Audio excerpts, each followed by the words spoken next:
Hello folks, this is Jerry Ma on Law by Choice for Freedom. We're talking about nuclear war, and if you saw our previous video, you know that we talked about a third of mankind being destroyed by fire, smoke, and brimstone as it's laid out in Revelation chapter 9. And then in chapter 10, it says there's a pause, and those in the end of chapter 9, it said those that survived, the final two-thirds, still didn't repent. Isaiah said, when judgments are in the land, my people will learn righteousness. So God allows judgments to come. There's always a percentage that will learn righteousness, that will genuinely turn to God, but the masses generally will not. The masses, it's just the way it's always been. The mobs rarely, all 100% turn toward God. But there's always a remnant. There's always a remnant that will hear the voice. And that can be you and me if we hear the voice. We hear the call of God in our hearts. So, we read further in chapter 10 that the book, in the last two verses, the book was sweet to the taste, bitter to the stomach. It's a horrible thing to be disappointed. The disciples were disappointed, who they thought Jesus to be king and deliver them. He was crucified. Horrible disappointment. They recovered from it and carried the work on. And the last verse said, "And he said unto me, thou must prophesy again before many people, nation, tongues, and kings." My friends, now I've got to talk to you about what you can do for the immediate days that are ahead. We have to be wise. Jesus said to watch, be watchful. If the owner of the house had known the time the thief was going to break into the house, he would have prevented it. Jesus said that. So if we knew when a thief was coming, we would take preparations to stop the thief. He told us to watch events, follow the signs of the times. I'm telling you, war drums are beating. I'm not going to get into the prophecies and all the events that prove war is on the possibility of the very near future. And by that it could be this year, next year, 5 years, but it's near.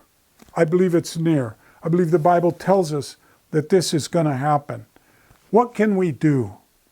Well, I'm going to tell you a few things. We used to have civil defense in America. We used to have signs on our buildings you've seen the civil defense sign, yellow with the kind of triangles that go out to notify us there's provisions and there's a basement in a building. In case of a disaster, a nuclear strike, we have a place to go. There would be food down there in the 50s and the 60s. I remember in the 50s, we would go through exercises, nuclear war exercises in our classrooms. When I was young, the city hall, they had up on the roof, they had night watch positions where volunteers of the city of Coeur d'Alene would go and watch the skies for incoming enemy airplanes.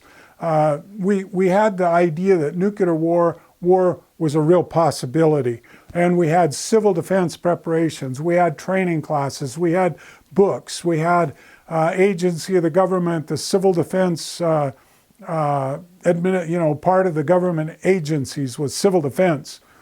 Well, then in the late 60s, a philosophy entered that if we prepare for war, we're going to bring war upon us. And the philosophy was that if we don't prepare, then mentally it's unacceptable. And if it's unacceptable, we'll do everything to prevent it. And so that philosophy came to be the dominant reasoning in the political world. And so the civil defense, the fallout shelters, the food storages fell by the wayside. Now that's somewhat been picked up by FEMA, that is emergency relief for emergencies and national disasters, but it's not geared for atomic and nuclear disasters specifically. We put on programs in North Dakota, invited the public, and I got some books and material on it. I've looked into it for a long time. I've been convicted. We need to at least prepare for it. And I called locally, then statewide, and then federal. I was referred to some people out of state, and they kind of laughed and said, "Oh, all we have is old material from the 50s and 60s." They sent me some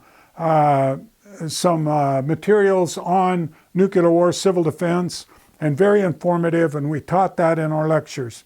I urge you to go online, investigate this. Potassium iodide is something that you should have on hand. It protects against radioactive gases that are generated in a nuclear accident or a war situation, and it goes into the iodine goes into the thyroid, saturates it, so the hot iodine that's produced in a nuclear explosion is sloughed off, and that's one of the highest causes of death, is the hot iodine going into the thyroid.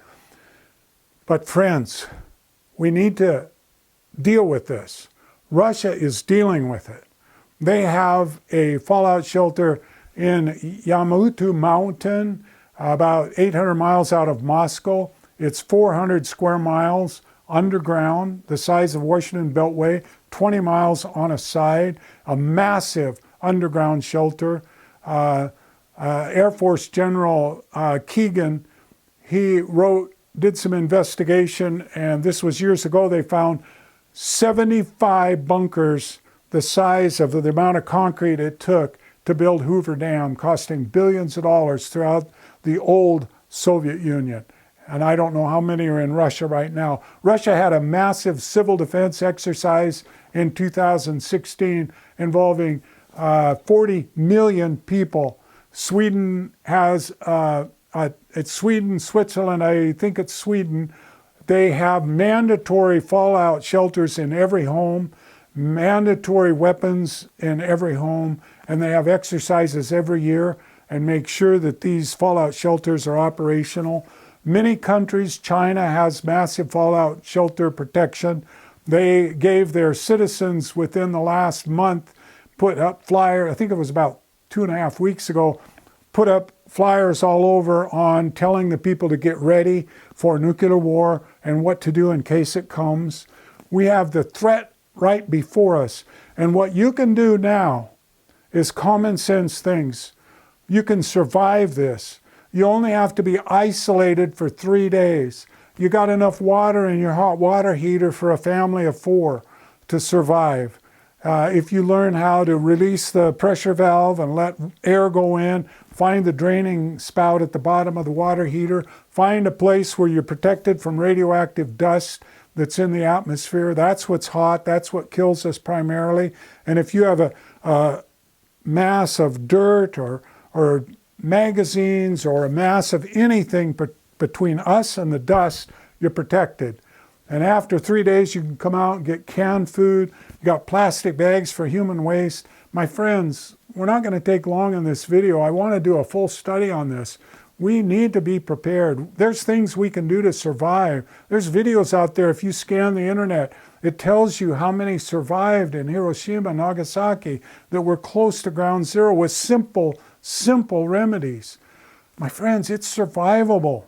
We can if we take precautions. We hope it doesn't happen. I hope I'm wrong. But I believe, as I read the Bible and I look around, it's liable to come to us. We want to prepare. Spiritually first. Spiritually, we want to be right with Christ, with God. We want to have our hearts clean.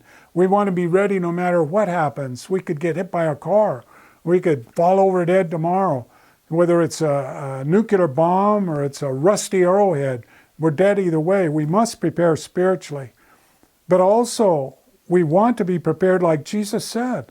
If you knew when the thief was coming, you'd have prevented it. We can do certain things today if we see what's happening. And remember what the verses said. It said, a third died, there's a pause, then we evangelize again. I'm going to close.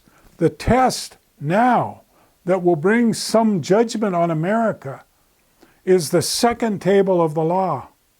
That is the test right now.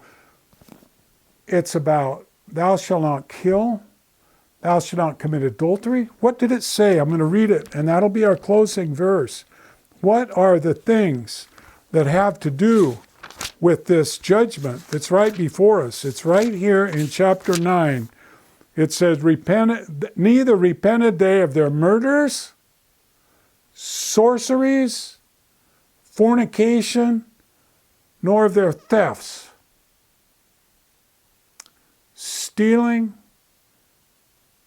adultery, murder, and fornication. Sorcery, fornication. Those are things contained in the second table of the law of God. And those things are being tread upon today. We have to have eyes to see. And if we're not correcting ourselves through our appointed agents and ourselves individually, God will step in. David was told not to number Israel. He did it. He numbered them. What was the consequences? 70,000 of his citizens died in a plague. They perhaps were innocent of the numbering. They didn't choose to number, but it affected the whole country. My friends, decisions we're making are going to affect us all nationally. So God help us. And I want you to prepare. We're going to do a video, and we're going to be more specific on what we can do to physically prepare and also spiritually, what's going on at the same time spiritually, according to the Bible.